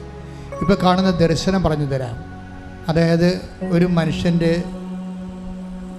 നടുവ് എല്ലാം അവസാനിക്കുന്ന ഇടം, നമ്മുടെ പൃഷ്ഠഭാഗം ഉൾപ്പെടെയുള്ളത്, അവന് എഴുന്നേക്കാൻ പറ്റാത്ത രീതിയിലൊരു ഇരിപ്പ് രോഗിയായിട്ട് മാറിയിരിക്കുന്ന, അവൻ്റെ നടുവിൻ്റെ മൂടിനോട് ബന്ധപ്പെട്ട ഭാഗങ്ങളും അവനെ മുട്ടിനെ പൊങ്ങി കുന്തി നിൽക്കാൻ പറ്റാത്ത തളർന്നു പോയ അരക്കെട്ട് പോലുള്ള അവസ്ഥകളാണ് കർത്താവ് ഇപ്പം സ്പർശിച്ച് സൗഖ്യപ്പെടുത്തിക്കൊണ്ടിരിക്കുന്നത്. ശ്രുതികട. എൻ്റെ പ്രിയപ്പെട്ടവർ 2 മെസ്സേജ് കൂടി ഈശോ പറയുന്നുണ്ട്. ഒന്ന്, ലീക്കാകുന്ന കിഡ്നിയും ലീക്കാകുന്ന അണ്ഡാശയങ്ങളും. രണ്ടും 2 വ്യക്തികൾക്കാണ് 2 ഇതാണ്. അതായത് 2 കഷ്ണങ്ങൾ ഇങ്ങനെ ഇരിക്കുന്ന അണ്ഡാശയങ്ങൾ നമുക്കറിയാം. അണ്ഡാശയങ്ങളും അതുപോലെ തന്നെ കിഡ്നിയും അതെല്ലാം സ്വെല്ല് ചെയ്യുന്നുണ്ട്. വെച്ചാൽ വെള്ളം ഇറ്റ് വീഴുകയോ അതുപോലെ തന്നെ ചോര ഇറ്റ് വീഴുകയോ ചെയ്യുന്നുണ്ട്. ഇത് മാരകമായ രോഗമാണ്. കർത്താവ് 2 വ്യക്തികളെ സുഖപ്പെടുത്തുന്നു. കക്കയില്ലേ, കടലിലെ കായലിലുണ്ടാകുന്ന കക്ക കമത്തി വെച്ചാൽ എങ്ങനെ ഇരിക്കാം, അതുപോലെ ആന്തരികമായ ചില അവയവത്തിൻ്റെ മുകളിലെ ഈ അക്കാരം പോലെ പല്ലിൽ ഇങ്ങനെ ഒരു സാധനം കിട്ടത്തില്ലേ, ഒരുതരം കാൽഷ്യം കിട്ടുകണ പോലെ ഇങ്ങനെ ശരീരത്തിൻ്റെ മുകളിൽ അവയവത്തിൻ്റെ മുകളിൽ എന്തോ ഇങ്ങനെ പാട ചൂടി ബലമായിട്ടിരിക്കുകയാണ്. കർത്താവ് അത് തൊട്ട് സുഖപ്പെടുത്തിക്കൊണ്ടിരിക്കുന്നത്. കക്ഷഭാഗങ്ങളിലും പിന്നീട് കക്ഷത്തിൻ്റെ പുറത്തും ഇതുപോലെ വെളുത്ത മുഴകൾ പോലെ, കുഞ്ഞു കുഞ്ഞു വെളുത്ത മുഴകൾ പോലെ, പുറ്റുപോലെ പിടിച്ചു വരുന്ന വ്യക്തിയാണ്. ആ വ്യക്തിയെ കർത്താവ് സ്പർശിക്കുന്നു. അതുപോലെ തന്നെ അതിൻ്റെ കൂടെയുള്ള ഇരട്ട മെസ്സേജാണ്. അതിൻ്റെ കൂടെയുള്ള കത്തി കൊണ്ട്, മീൻ വെട്ടുന്ന കത്തി കൊണ്ട് ആരെങ്കിലും വൈരാഗ്യം കൊണ്ട് വരകിപ്പോയിട്ടുണ്ടെങ്കിൽ അവരോട് ഹൃദയപൂർവ്വം ക്ഷമിച്ച് ആക്രമിച്ചിട്ടുള്ളവർ മാനസാന്തരപ്പെടാനും കർത്താവ് ആവശ്യപ്പെടുന്നുണ്ട്. ശ്രുതികട. ഹല്ലേലൂയ.